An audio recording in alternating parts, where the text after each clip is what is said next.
Who is the player that you're keying in on now that might take this massive leap going into next season?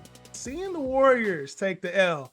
Dan, your team over there, the Warriors, actually, it kind of felt somber a little bit. But the changing of the guard, Jonathan Kuminga now, with Clay expected to potentially be out, talking about Orlando, Dallas, a couple different locations. What's Draymond Green's role next year?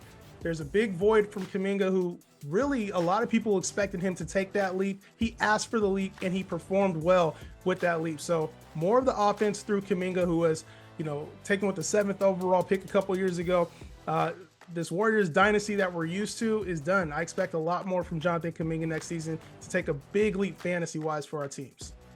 I agree. They're going to have some serious questions in the offseason. Kuminga was one of the bright spots in that game yesterday and all season, to be honest.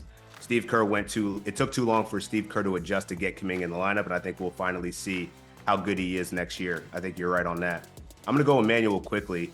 As a member of the Toronto Raptors, 18 points, 7 assists, and 5 rebounds over the course of his stint there. And yes, Scotty Barnes missed some time there.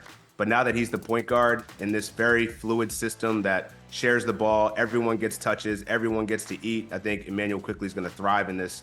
And I think his value is going to only skyrocket as we get closer to next season. This is a guy that I'm thinking where you're probably drafting Jalen Green. I'm going to be drafting Emmanuel quickly. So, yeah, I think this is going to be a big opportunity for Emmanuel quickly to showcase what he can do now that he's not playing off the bench in New York, getting like next to no minutes.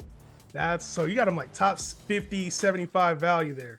Somewhere. Yeah, he's top 75 for sure. I'm trying to come around. I'm starting to come around to like top 60. Yeah, it's a little high for me, but I can see the upside there. It just depends on what this team looks like. Obviously, they got gutted throughout the season, so will they be adding pieces? Will they be adding any, what rookies do they add, and what's their role going to be? So a lot of question marks about this Raptors team.